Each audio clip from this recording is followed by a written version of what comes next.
Hello, everybody. Scott Golden here with the Golden Opportunities Coaching YouTube channel. Welcome to those of you who are new. Welcome to those of you seasoned veterans of what we do around here. What we do around here is bring about conversations of a psychological, mental health, emotional health paradigm. We do that as often as we can, and we will continue to do that. We got over 1,450 of these available for your listening pleasure, and we can continue to make that work for you. Please feel free to reach out if you're looking for life, business, relationship coaching. Would love to be of assistance to you in any way that I can.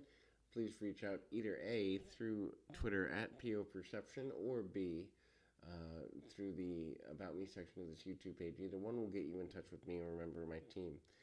Instant attraction is the topic for today.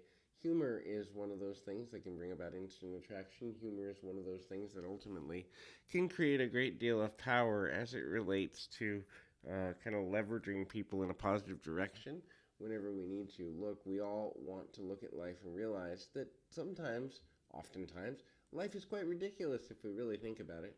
The things that people make matter, the things that people focus on, the things that people often waste or misappropriate time towards can be rather humorous if we're willing to look at them that way.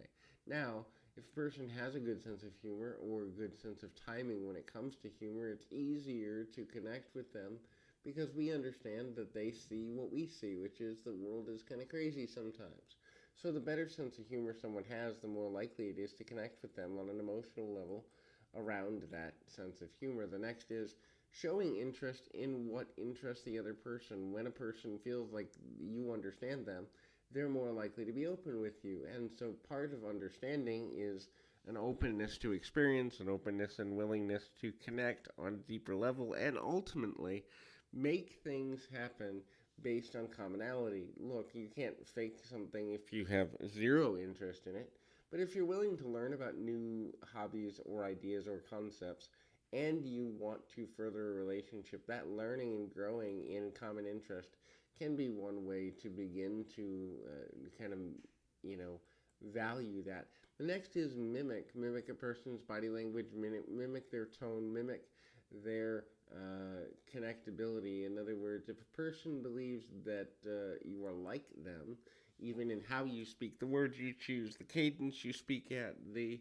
things you speak about, they're going to like you more by nature because, well, you're like them. And we hope that they, even if they're faking it till they make it, like themselves at least a little bit.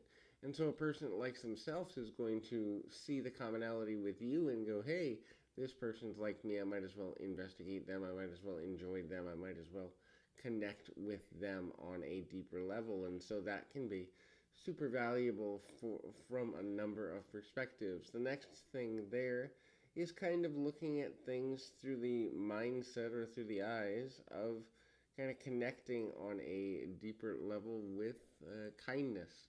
Look, every person in the world, at least at some level, wishes that people were more kind to each other.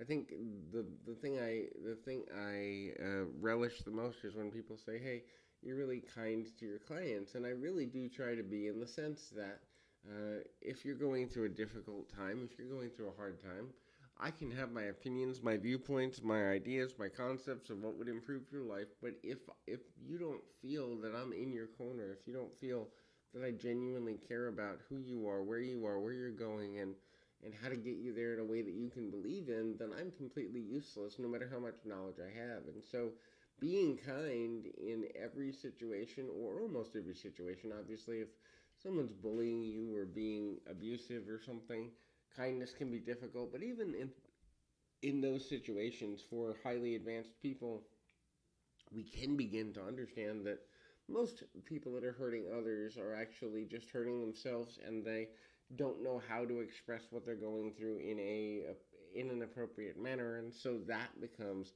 problematic in and of itself too.